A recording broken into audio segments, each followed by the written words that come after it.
नमस्कार, खबर 24 एक्सप्रेस देख रहे हैं आप और मैं हूं आपके साथ अनुष्का। महाराष्ट्र में पिछले 2 विधानसभा चुनाव में सबसे बड़ी बन उभरी बीजेपी ने आगामी विधानसभा चुनाव के लिए रणनीति बदल दी है। पार्टी ने अब पूर्व केंद्रीय मंत्री राव साहब दानवे को चुनाव समन्वयक नियुक्त किया।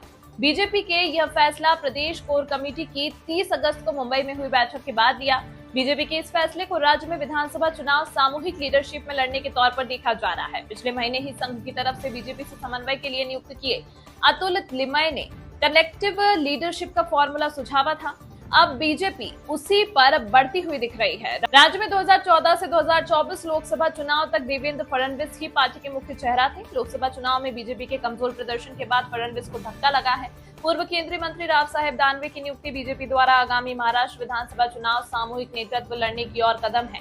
पूर्व केंद्रीय मंत्री राव साहेब दानवे मराठा नेता हैं, हालांकि वह लोकसभा चुनाव में हार गए थे। महाराष्ट्र बीजेपी के प्रमुख चंद्रशेखर बावनकुले के दानवे की नियुक्ति की घोषणा की है। उन्होंने बताया कि पार्टी विभिन्न वरिष्ठ नेताओं के नेतृत्व में 16 अतिरिक्त समितियां भी स्थापित करेगी। राजनीतिक हलकों में पार्टी के इस फैसले को रणनीति में बड़े शिफ्ट के तौर पर देखा जा रहा है। पार्टी के इस कदम से मराठवाड़ा में पार्टी की स्थिति मजबूत हो सकती है। लोकसभा चुनाव में बीजेपी को सिर्फ 9 सीटें मिली थी। इसके बाद फडणवीस ने इस्तीफे को भी पेशकश की थी।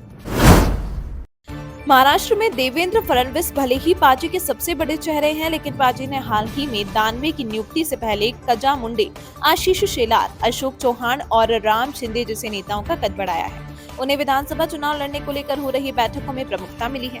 इन नेताओं को आने वाले दिनों और अधिक अहमियत मिलने की उम्मीद जताई जा रही है। बीजेपी की कोशिश है कि क्षेत्रीय क्षेत्रपों को तवज्जो देकर पार्टी राज्य के सभी क्षेत्रों में अपनी पकड़ को मजबूत करे।